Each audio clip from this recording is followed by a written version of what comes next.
Welcome to Com26V.com Conference of the Movement's 26th Virtual. Today we are celebrating, well, a whole month we're celebrating, Native American Heritage Month of November. And today we're at the One Nation Gathering. That's our theme for today. We're trying to bring 1,000 indigenous nations together to create a new federation of nations like the United Nations to unify all the tribes worldwide. So today we have a special guest with us. It's Myron Dewey from Digital Smoke Signals. He's a water protector, activist, journalist, media personality, and a professor. That's what we found out. So, and also we have Sher Lewis, one of the three peacemakers. And we usually want to have Mesfin Zaid here, but we're honoring him and sending his condolences to Mesfin Zaid because his brother we just found out news that he passed away today, and we give a prayers to him, and Myron will lead us in prayer. Then he'll introduce himself. Myron, take it away. Hala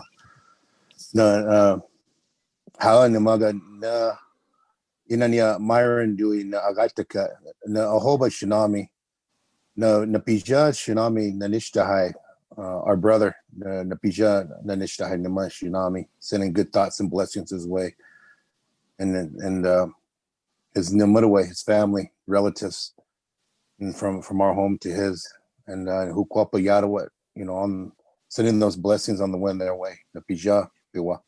Hope. Thank you so much. Thank you. And if Myron, sorry, David. Go ahead. No, I was just going to mention, I think that you had mentioned for Myron to introduce himself, and I just wanted to say that I am so happy to have you here with us today. Your work has just been so meaningful and has touched so many people's lives, including my own. And your heart for union and unity, and your wisdom behind that. So just please introduce yourself, Myron, and please share some of the things that in your viewpoints and some of the things that you feel are important to share today in these regards. Thank you. Thank you all for having me here. I did introduce myself in my language when I opened up. Oh, yes. Strong thinker is my name, and always thinking. And Myron Dewey is my English name. I'm Agaitaka, trout eaters, and Namanawa, I'm Paiute and Shoshone, from the Shoshone Nation, Tamok Shoshone. I've been doing a lot of different work throughout the years to try to bring the tools that I was using in healing to the work that I was working with the youth, community, and the challenges that I was seeing around us.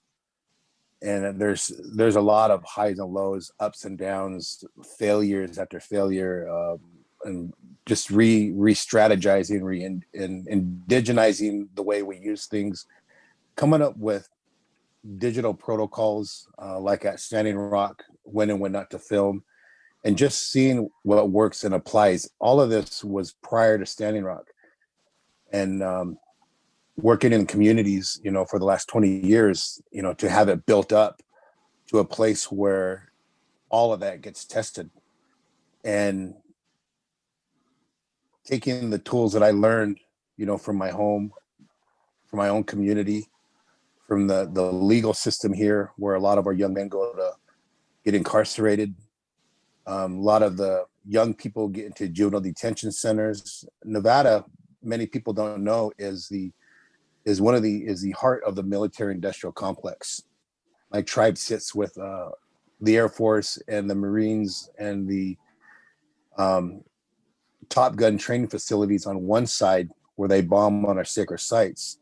And on the right side, it is militia mercenary training ground, and also used to be one of the largest munition bunkers on the planet, which today, I kind of tease my family and tribal members. We're called Walmart to cut us because we no longer eat trout in our lake. Our lake has no more trout left. We've witnessed 100% of our food source gone in our lifetime.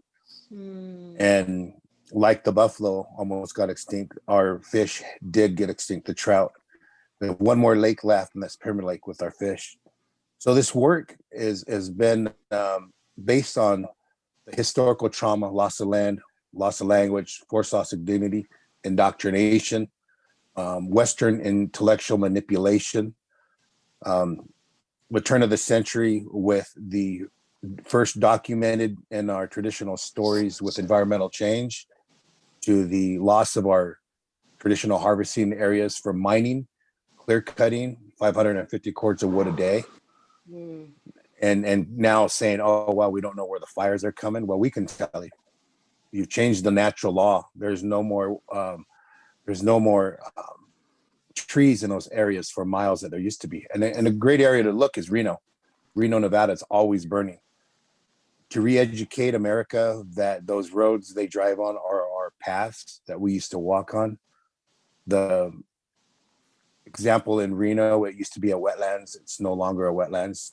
The water has been diverted to one water source, and the other ones are hidden underground in Reno. They're hidden with ditches and these things, just to re-educate the community around us, but also our own people. We get the angry Indian, because I was there.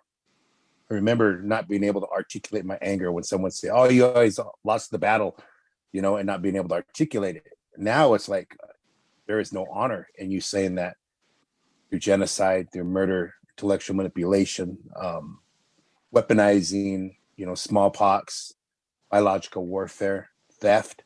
There is no honor in those things. And now I can articulate that anger. But our young people, though, grow up with that trauma. And that trauma goes deep. It goes from being in school and watching a mountain man tell you how you people lived. It really searches your identity like, whoa, what do you mean? Like, I'm here. How come we don't know those things? And find out, it was illegal for us to sing, to speak our language, and just continue these intellectual manipulation that went through the boarding school. So all of that built in to Standing Rock, and the lateral violence and bullying and things that happen in our tribal governments that I see as well, and the bureaucracy that goes through it. That was also some of the tools that I experienced as a young entrepreneur. And Digital Smoke Signals made a lot of transformations. It started out as an entrepreneur, sole proprietor. It started out trying to make it a bigger, model for what we could do in any country. And when I seen it at Standing Rock, I seen that it had to be gifted. All of that work needed to be gifted. All of that media needed to be gifted. Everything needed to be gifted, because if we control the media, we control the narrative. And no longer is Western media going to control our narrative. So fast forward to Standing Rock, when I was standing above the camp up on Facebook Kill, before the media tent was up and going, I thought to myself, wow, I don't have to travel anywhere in Indian country. All of our people are here. And so I called up a tribe and I asked them to send the iPads that we had purchased for them. They purchased for their youth, and their youth were already there that I trained. And I said, we're going to go around and do live stream training. And I'm going to have to create the narrative here. I'm going to have to, a lot of our people, you didn't have to, they were already on Facebook, but it was following through a digital protocol. Mm-hmm. How to introduce yourself, really how to be an ambassador for your community. Really to share what was the loss of identity, because people had their insecurities. I don't speak my language, Myron, they would say, or I was relocated in the city, or some people would say, I don't even know what tribe I am. I just know I'm indigenous. I was in a foster care. And to explain, I told them, explain your truth, share that. And some people would share how, they're like, I did what you shared. I did what you said, Myron, I went and shared it, then I got attacked. And it was our own people. We became the agitator, the infiltrators, the instigators. We were causing the trauma on our own people that I saw with the lateral violence And the bullying, the traits we left with, they were coming back into camp. But for August, September, and I think part of October, it was one of the most powerful times I've seen in global synchronicity of energy. And I joke about it, in live feeds. I would just posted one today about how, I could spot an infiltrator, and whether it would be FBI or whether it be DAPL, or somebody coming in as from Bismarck that was just trying to be an agitator, their energy was not in sync. They were not on the same page as all of us. And you can see it so clear there. I mean, I wish that we were still in those times. And it's really like getting prepared for ceremony. We're all on that same page. We're all in sync. We follow the protocols, and you can see when somebody doesn't know what to do, doesn't know what side of the fire to walk on, doesn't know to not step on certain things. That's how you can tell. And so the infiltrator sometimes was with some of our people who those teachings were taken from, and they were regaining that strength and those teachings there.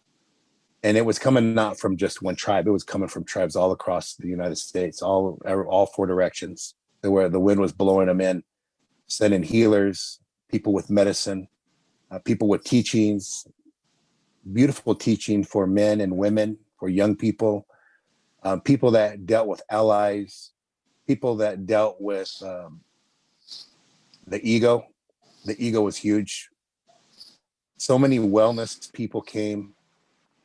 I just sometimes wish I could always go back to those times and just sit with some of those people. But my role there I felt was to film in a visual legal narrative, because I did not want to see us being political prisoners. And that was my goal. And sometimes people distracted me. I got distracted myself, and I just had to pray about, like, get back on track. Why am I here? Why am I here? Make sure you're here. Check your ego. I made mistakes and definitely got checked on those mistakes, learned from those mistakes, and continued to just keep walking forward no matter what, no matter how hard it got. I almost felt like this one young person, and it was consistent. You have no choice. You need to keep going forward. And so I had a lot of help. I did not do it alone. The teachings did not come to me alone.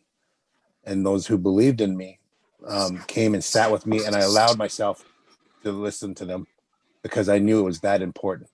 We were in a ceremony, as well as the keyboard warriors. They were very instrumental in this as well. Our allies that were outside that didn't get to make it could feel that synchronicity and those blessings. So it was a roller coaster. Sometimes those barriers became speed bumps, and I just gradually went over the speed bump and kept going. And so much to learn still from those times. Wow, that was thank you for sharing, and that you really hit on a lot of points there, and you framed it very well, where I think people can really understand. They have a visual of how you shared that, and I thank you so much for that, Myron. And that was and still is a calling, getting those truths out, and that's what I see you continuing to do, and be a part of that walk. And now, David, I know that you you were talking to Myron about the blueprint. Did you want to touch on that with what some of your questions were for Myron about that? Yes, so often we just said we had a small private conversation before this, and we say, how do we move forward when us indigenous nations have been traumatized with genocide, boarding schools, residential schools, stolen land, being political prisoners, and it still continues to this day, including biological warfare, starting with smallpox, now with radiation poisoning, uranium poisoning, arsenic poisoning in the waters.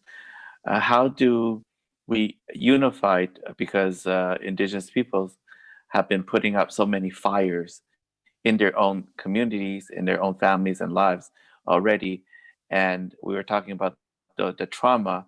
We often, let's say, example, the people coming back from the residential school, there's a lot of people who came back from residential or boarding school, and they become the perpetrators of the same things that those people who they were these people are victims, but the basically perpetrators hurt them, and they are acting out some of the times the same things the perpetrators do.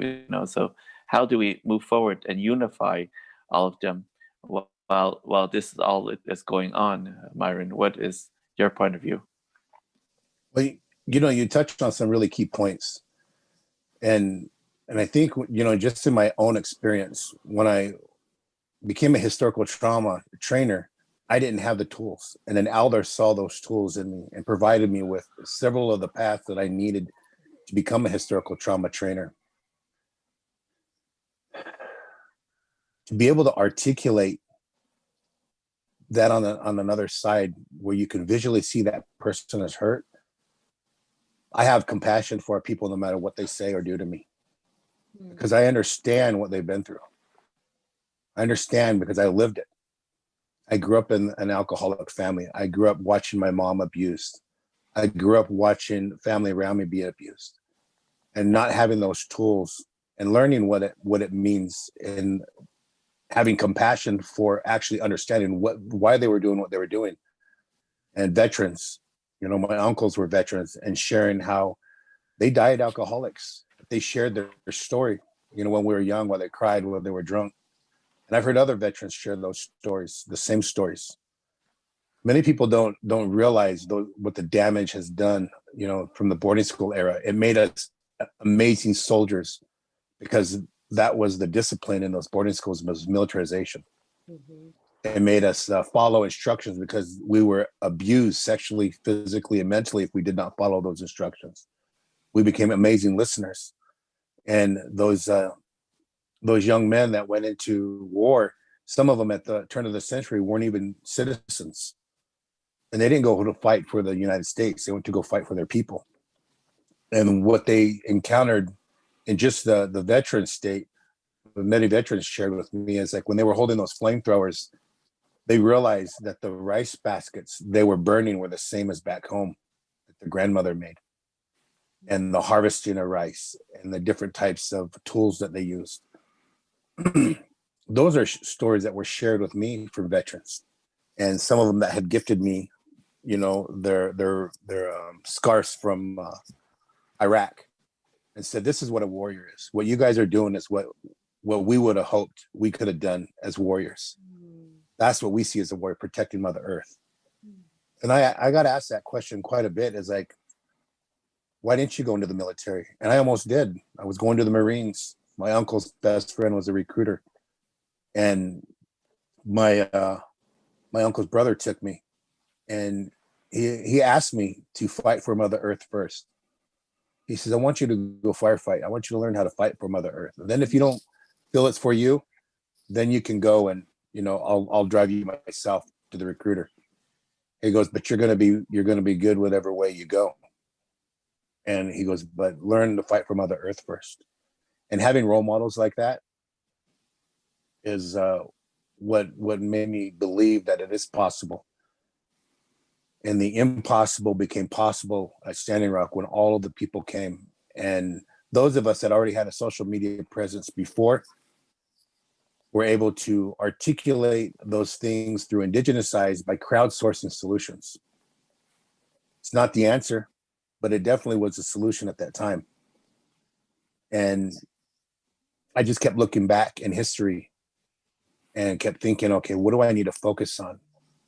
Media was weaponized with the dime nickel. Media was weaponized with the wax cylinder. Media was weaponized by Curtis Edwards in misinterpreting indigenous people in his photographs. Media was misinterpreted through Hollywood, stereotyping indigenous people. I just had to keep thinking, how do I educate? How do I keep moving forward? I think I can articulate the propaganda in even my tribe with the ghost dance, and how Western media has misinterpreted where our own people believe it. To me, the prayer is what you got to be a part of. And if you know those protocols, you can understand how the prayer went and who was involved. And also, you know that gathering wood is part of the prayer, building fire, tending fire, cooking food. It's just not the main thing. It's a part of the whole thing. And I sat many times thinking about that out there, is how do I explain that, and also explain my vision. I envisioned this. I'm not saying I had visions. I just envisioned all of our live feeds up on a wall, and they're watching us, because that's how the military is. They're watching us like NASA, all these different, monitors and screens, and everyone's assigned to me. They're assigned to this guy. They're assigned to guys, Akichitas that are there. They're assigned to security. They're assigned to all these people.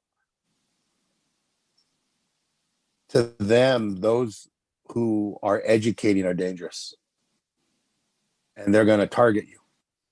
And I knew that would happen, and I was prepared. And when they targeted me, I was 60 miles from camp documenting the head of the Black Snake. And I was documenting them working within the buffer zone they weren't supposed to work, assigned by the President of the United States. They violated that agreement. But I also documented the first time that 17 or 18 officers took all their badges off, their identification off of them to identify who they were. They took their rings off. And I tried to give descriptions of that, because in the back of my mind, I thought, this is it. And I wanted to get a little rezzed out. I was like, I'm going to have to take down one of these guys, they're going to kill me. And I thought about it. I thought about it for a moment. And then I thought, that one live feed came on, that one bar kicked in. And I said, I'm just going to share my story. Then this is my role. I'm a witness here. I'm just going to have to share my story, and I have to stay in prayer. It's not about me. So I need to put down the ego, even in this scenario, and describe who I'm seeing, how I'm seeing it, and educate them along the way, and also list the violations that were happening in real time. I think just setting a pattern of how do we role model those teachings to our people? How do we role model when we're attacked? How do we role model those teachings when we're being successful? How do we role model those teachings when we're gifting to other people? How do we role model those teachings when we're in prayer and solidarity and support? And how do we include everybody in that prayer as well, where we're equally a part of it, and suppressing the ego at that same time and sharing those teachings?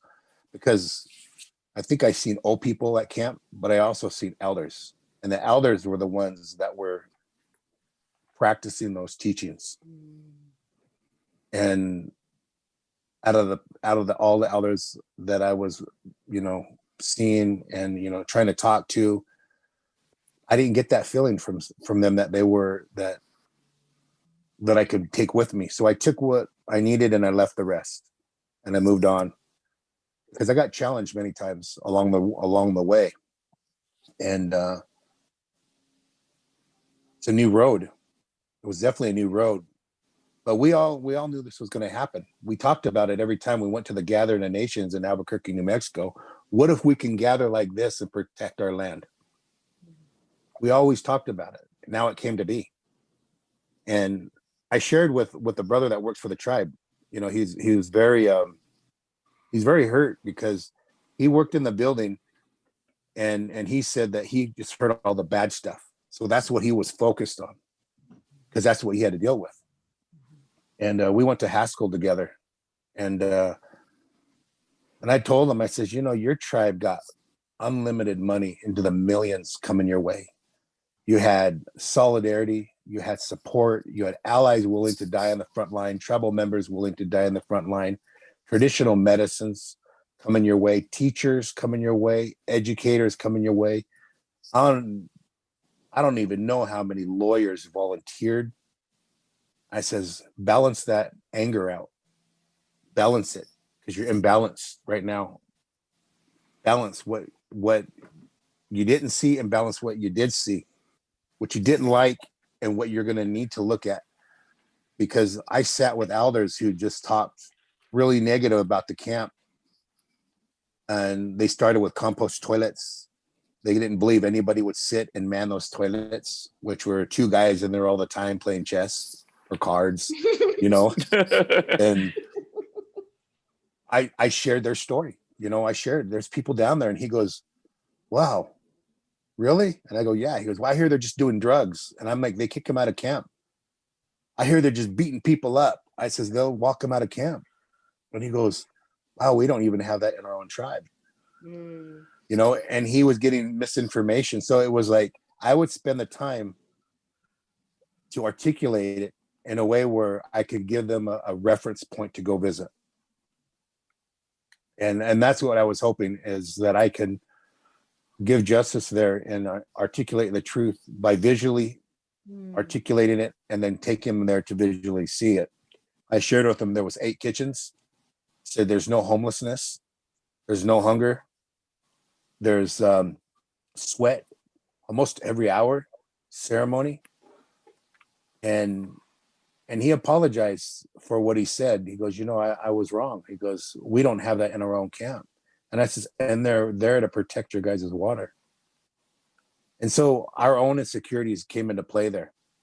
And not everyone was a part of the prayer. And that's also, not everyone was in solidarity. And sometimes it was our own people that attacked our own people.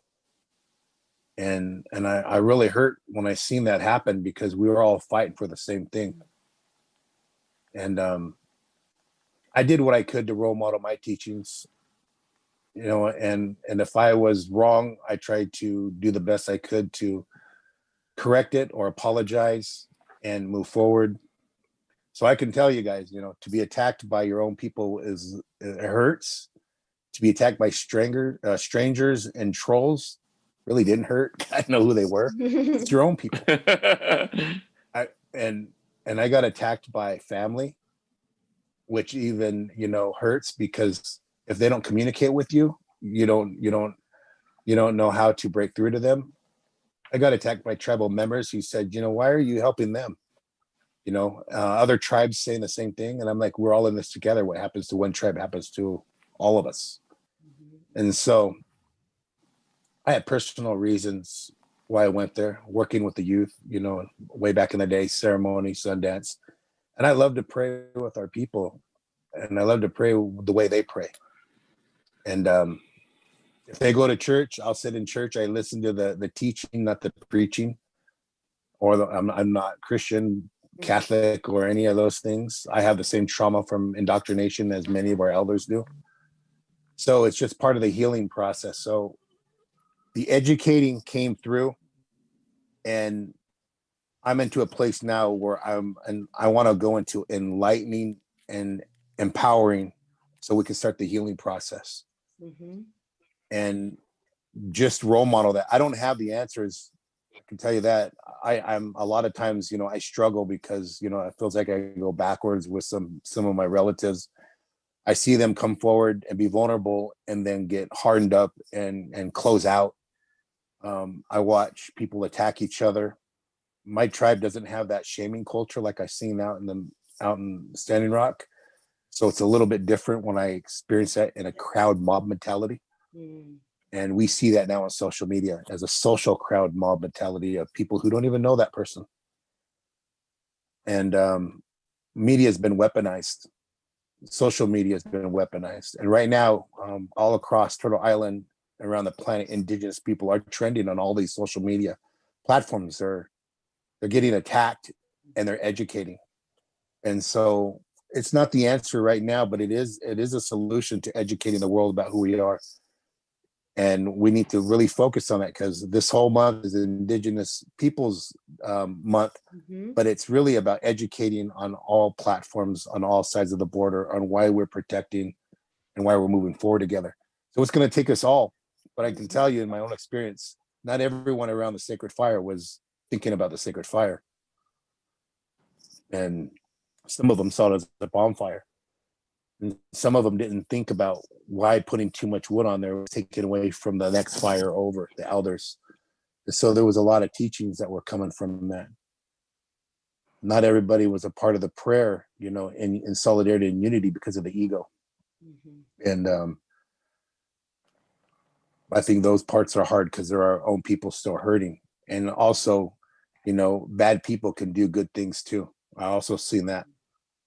So we have to be mindful.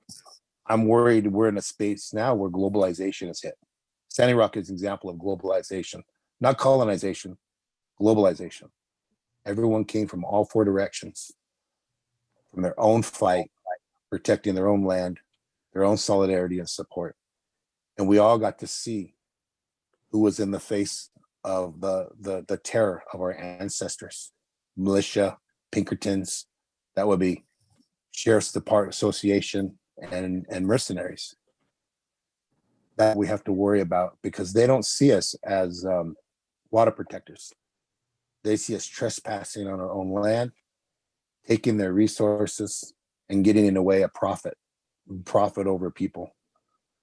And so it's important that we just stay on the same page and support each other, check the ego, and keep moving forward. But we do need people to articulate. We need our speakers up there to articulate. We need to recognize that our most vulnerable also get attacked. Those who do drugs and drink or gossip, they are prime for being attacked when you're in a movement because you can send something their way and it distracts them. Along with the ego, you can send media their way. And many people don't know how to deal with the media.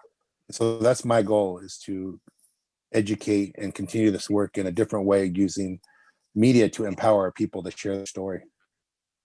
Mhm. So that's the unity part, is really training our own people to be trained the trainers, to get out there and give them all the tools as an ambassador, historical trauma trainer, a ceremony. Why are you here? Why are you protecting the water? As digital storytellers. And if you are not journalists in Western eyes, you are a protester.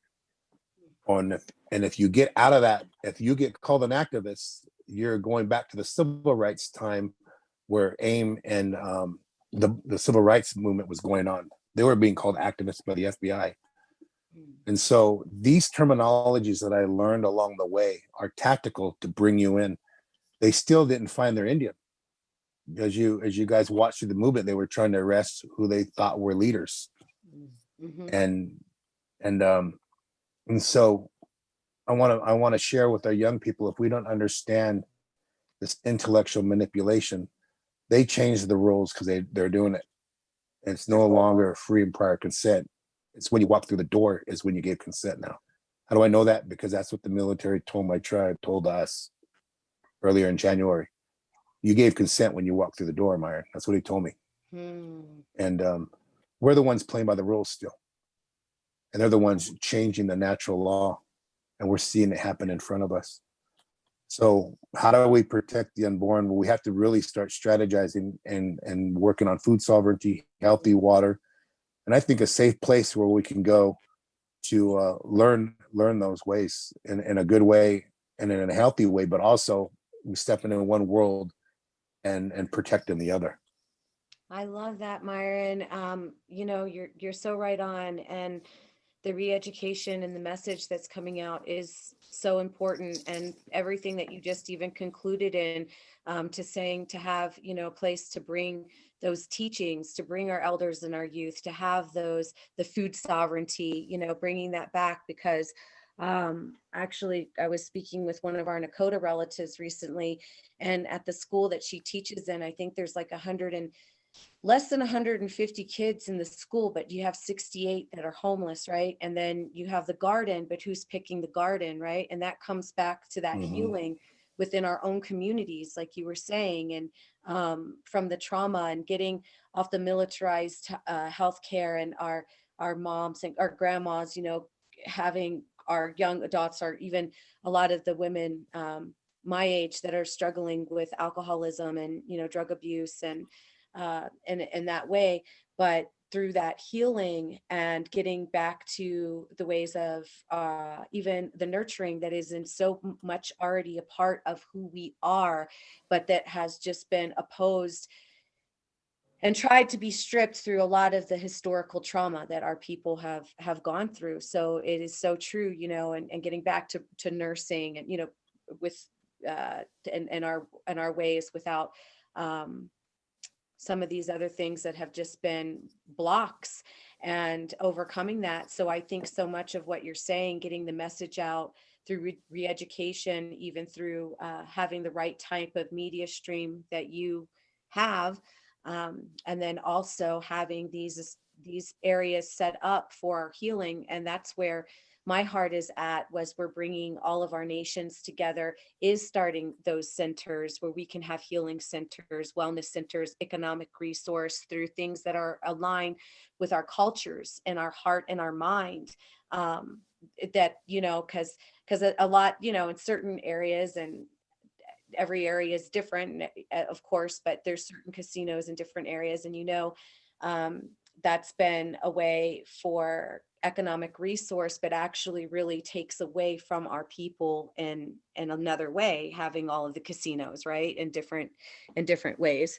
So I think having that healing, having that re-education, having that role model lead how you spoke is just so right on, and leading into having establishments that protect our medicines, that where our people can come together for that true healing, is vital. So I that's something that, you know, I want to walk in with, helping to cultivate that, you know, bringing our buffalo back, and onto the properties and the fish, you know, things like that too, through these areas, and bringing it back to the early days of our community and dealing with our healing. So thank you. You just and inspire.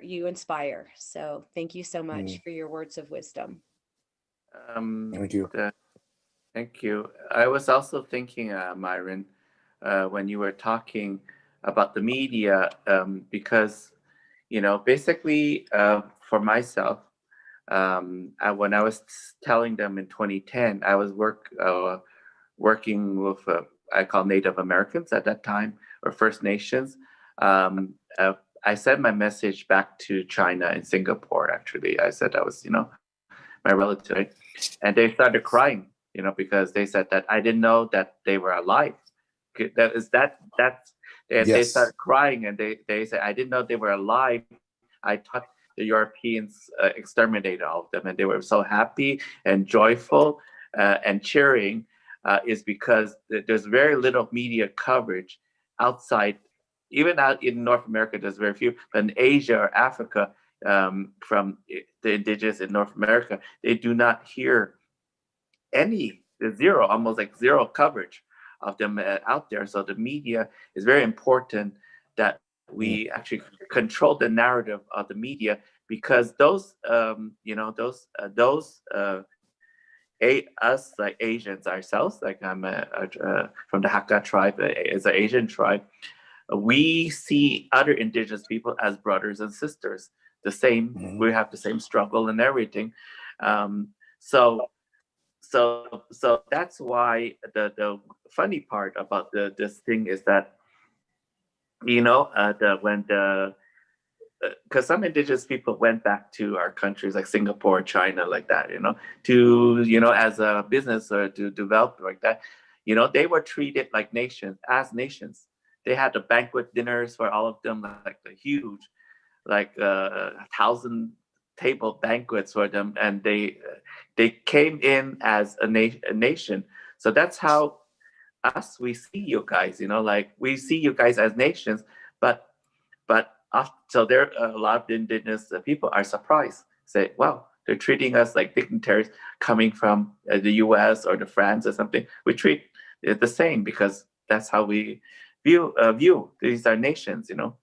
So how can we translate that into a partnership or alliance, a federation that's strong? Because we already believe that. Now we have to just unify. We and the indigenous already believed. I mean, Asians already believe. Indigenous already believe that. And how can we come together to solidify that strength? You know, because it would be it's a distance, geographic distance that keep us apart. But with virtual technology and everything, you know, we can do it now through media, through videos, through Skype. I mean, through WhatsApp. It's free. You know, we can talk to each other, right? So I think that is to bring those people together. The time is now. Before we didn't have the technology. If we just had in 2000 we wanted to do that, we're probably not possible because physically we cannot be in everyone together. But now it's not like that anymore. What do you think about that? Well, you know, when it comes to historically, we are the reminders of America's atrocities. So that's where the invisibility comes in. We're the reminder of their broken promises. So that's where the invisibility comes in. And the continued celebrations aren't ours. And so as soon as we get woke, we're woke at different levels in different areas. And we're not consistent in the protocols either. We've been in fight or flight mode. And so trying to like be an entrepreneur on the res, you know, you don't have the option to fail 20, 30 times like you hear everyone else say. You know, and our tribes are moving into these cannabis industries. Now I support the medical part, but I do not support the recreational because I work with the at-risk youth. I work with the young men and the violence against women. So there's different stages that we look at here. Some tribes haven't had homes in 25 years. Our sister tribe, my tribe, has been 6 years. So creating a solution to have opportunities on the res and that are based by policy and grants that you can't do through HUD. So our tribes are getting really policy driven and oriented. And so they're not recognizing that they're inherent sovereign thinking. They're more of a delegated sovereign thinking. So they ask for permission first. And that's the example I give, you know, when it came to flying drones, is I shared with the FAA when they asked me to stop flying. I says, you know, I can't delegate the sovereignty of airspace. The tribe owns their airspace. It was, oh, Byron, that's, you know, we don't really act. That's not accurate. I says, well, I can set up a consultation with the tribe and you can meet with them, free and prior consent. You know, I just reversed the role. They had a no-fly zone over tribal land. They didn't go through the tribe. We need to be able to test these boundaries of inherent rights. I'm from one nation supporting another nation, protecting their water. Comes to find out, the FAA had no jurisdiction over the airspace. They took down the TFR, the no-fly zone. We have to exercise our inherent right: clean water, clean air, clean food, peace of mind. Unfortunately, we have unhealthy people pushing healthy people out of these places that need healthy people in there. And that is the strategy of being in the fight or flight mode of conquer and divide. We've learned how to oppress our own people. And it's really hard to have that unity that you're talking about if you have somebody that's indoctrinated that doesn't have those same core values as a traditional person in there that says, well, we got to separate the prayer from the politics, you know. And they're like, well, why are you in here? This is all politics. So there's a lack of teachings. So my goal, you know, in my own home, is to try to create a space where in time I'm hoping in the next few years that I'll have this COVID will go down. We call it pogona because it's historically already been here. It's a coughing sickness. Is to create a space like that, to bring back fish in my own area. So maybe we can harvest that to our elders and just create the solutions to the problems that I see. And everything that I put into it, I don't want to say what I heard a lot of elders that I interviewed say, I wish when I was your age, this is what I would have done. And as long as I have those support of elders, support of our community, and teaching the young people and doing it in a good way, then hopefully I get to leave something for the next generation just to pick up and go with. But right now we're struggling with that because this solidarity is not coming from the military. It's not coming from the state. It's not coming from the feds. And that's the hardest part. But I'm meeting very amazing people that want healing in their family, and they know that their business and legacy is built off of land theft. Because their younger people are saying, where do we get this wealth? Where do we get this land? I'm hearing Myron talk about land theft in Oklahoma. Did we get ours through the Sooners? They're being educated. And he's saying you can heal our family by giving back the land, but also you can keep some for you because we're in a generation now where we are sharing.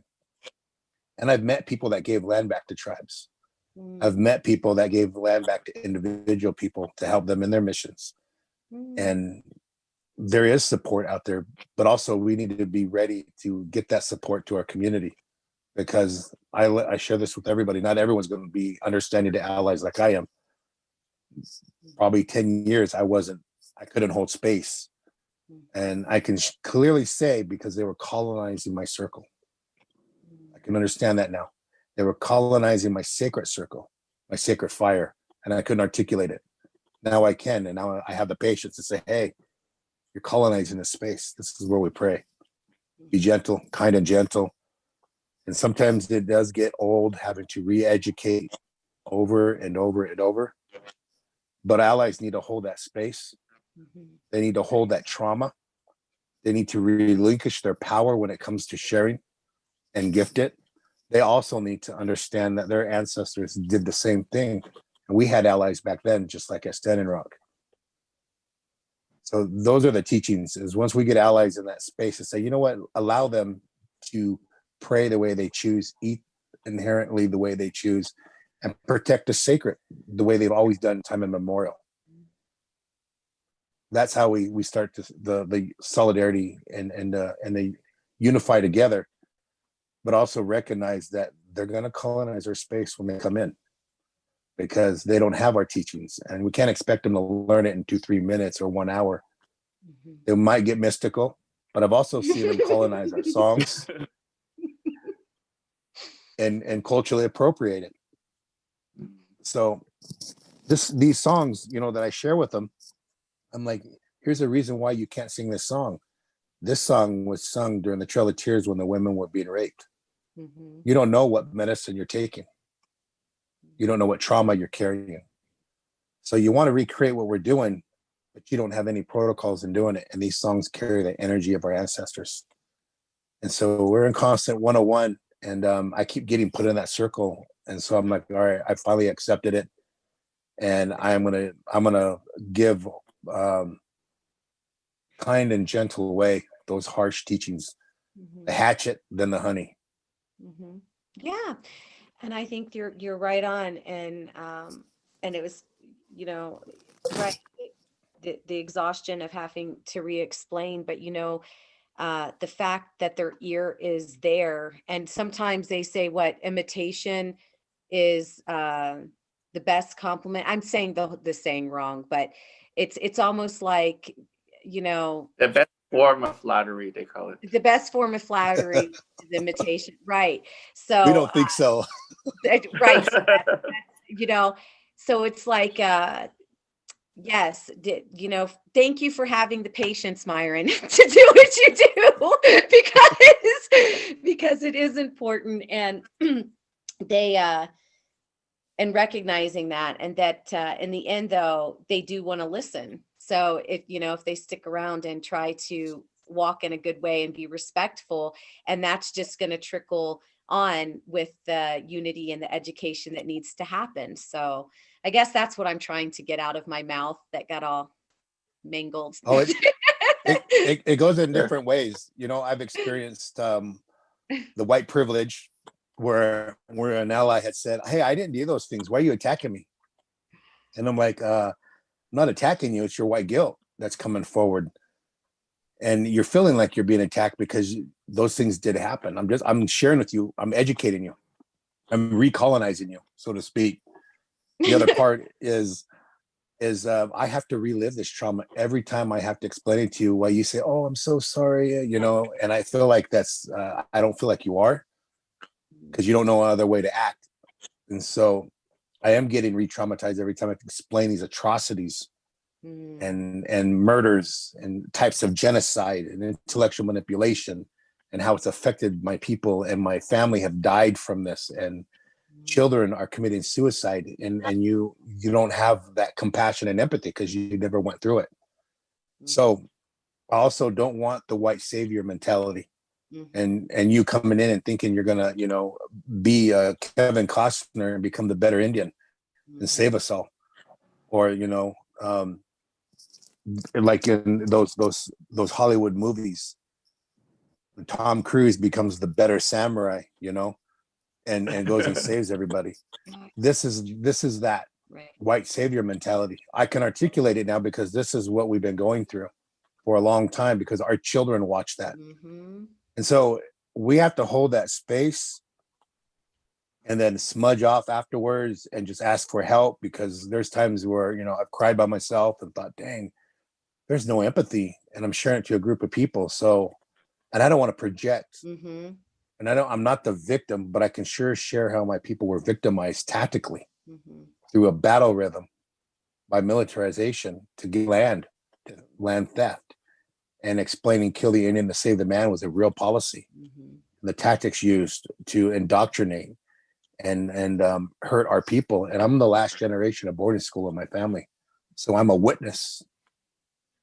So those are the things. And I also say, when I'm done, like, again, we're in a fight or flight mode, and not everybody is in this same state I am, understanding that's willing to go to this process with you. So the next Paiute guy, my brother, he may not at all let you have that carry that conversation. And you got to recognize that we're all healing in our own level. That's where the struggle and unity is going to be, because not everyone uses the healing part. They use that anger to fuel them to keep pushing. And you'll see it in communities you go into. Some have the healing and welcome you into ceremony, but they got some protocols. Hang your problems on that piece of nail before you walk in, or on that gate. They give you some protocols before you go in, so you don't carry your trauma in. And then you're feeding your spirit. Your spirit listens when you don't listen, and then you can come in and understand. So that's my strategy. I think also with talking with the mercenaries in Morton County, and anybody who watched, if you watch some of those live feeds when I was say good morning, FBI, CIA, National Guard, Homeland Security, Border Patrol, Sheriff's Association, I was talking to their spirit. Tiger Swan, Late Security, all the DAPL security. I was talking to their spirit, because we are in a level of technology where that was being watched all over the world and throughout the United States. Don't make no mistake. Their shareholders were watching that. Their investors were watching that. Their security was watching it in different places, because they were so worried about their investment that they're watching all of their investment. And so we're talking to their spirit, and we're going to have to continue to do that, because they're not listening, but their spirit is listening. Very well said, Myron. And is that Mesfin that joined us? Oh no, I thought Mesfin hopped on. I guess he didn't. I thought Mesfin hopped on for a second. I was like, wow. Oh, see, Mesfin's here with us in spirit, talking about spirits. I thought so. Oh my goodness. Well, I've really enjoyed this time with you, and want to continue collaborating and on this walk, on this walk for humanity. So as a whole. And David, did you want to say anything before we close out? I was just saying, Red Fawn was correct when she said that, God bless that she's out. There's some other political prisoners still not released yet, still in jail, Indigenous political prisoners, not only in the United States, but all over the world. We send our prayers to them also, to have strength to be able to endure that and to stay strong. Another thing I just wanted to say is that the prayer is with the youth. Red Fawn was saying, and I totally agree, was what brought everyone together, including Sherry and myself. At Standing Rock, that prayer carried on till this day, and that's why we're talking here today, Myron. That because that prayer never stopped, and that's why we bring the 1,000 nations together. Is that because that prayer that planted the seed to bring the unification of nations worldwide. Is not going to be easy, but we are walking in that prayer, and we're just continuing in it, and that's what I have to say. Okay. Well, blessings to you all. So many blessings. Thank you so much for your time, for your prayer, Myron, for your heart, for all of the above. Thank you so much. And David, much love to you. And of course, we're thinking and our thoughts are going out to Mesfin as well. So much love to you all. And I guess we can go ahead and conclude. So until we meet again. Thank you for watching. Thank you for watching, everyone. Yes. Please continue watching us. Myron, just one last thing. How can people support you? Because the amazing work you do, can you webpage where people make a donation to you who's watching or anyone can supporting your work? Yeah, on Digital Smoke Signals, there's a PayPal, and what we've been currently doing, which all these boxes are here, is in my own community before the COVID hit, is we were crowdsourcing masks and PPE. And so there's solutions that we're doing, also using grassroots communication and to avoid the bureaucracy, of trying to get those things to our community and just trying to support technically. And so that's what it's used R&D for those that are on the ground. How do we connect? And so on digitalsmokesignals.com, you can sign up, and also on Digital Smoke Signals on Facebook. And we just continue to educate as much as possible. But like this space, the solution is for us to go and be in part of the prayer, like Osheti Shikowan, like Sacred Stone, like all the camps that were there, is open that space and we'll come. Feed us and we'll come. Create that sacred fire, we'll come. That's how we'll get over to the United Nations. If you have a space large enough for us to come, our people will come. Hey. It's actually, yes, just wanted to clarify. So there is two, so we created 18 goals that supports Indigenous people. One is 7 permanent seats at the United Nations General Assembly. The second is the support of the creation of a sovereign independent Federation of Nations called Free Nations of the 1,000 nations. That's sovereign and independent from the UN, but we'll be working with them. So David, there are 2 things. You said it backwards. Just got to jump in. The second one's first, then the 7 seats at the UN second. Okay. Okay. Our own assembly and our 1,000 indigenous nations coming together, and then that's cool. It's a reunion actually, because we had always traded with each other across seas and everything. It's just that we have forgotten. We're always united. It's just a reunion. So yes. So anyway, just had to say that. Sorry. Yeah. But I appreciate your guys' support. I want to send some prayers out to our relatives that are hurting, and during these times, and also as we go up, coming close near Backwater Bridge in a few days, and all the water protectors that got injured during that time. Over 350 water protectors were injured. 150 are documented, and a lot of those relatives did not want to come forward because they did not want to give Morton County. They said that we don't want to give them the pleasure knowing that we were hurt. So they felt I don't know. I felt like they took that and they stood in front, and some of those people I saw, those water protectors, had whole bruises all over their body where they stood and allowed themselves to be hit. And I cried when I was flying because I felt so helpless I felt like there was nothing I could do, and I felt really obligated, no matter what had happened to me. And I was fortunate, I had a bulletproof vest on when I was down there, so I was at the front line documenting as well as up on flying. But send prayers out to all our relatives that are going through that time. This time is hard for them. And we've also lost water protectors in the process of just them going on to the spirit world. So we'll send them on their journey in a good way, send blessings that way. Hmm.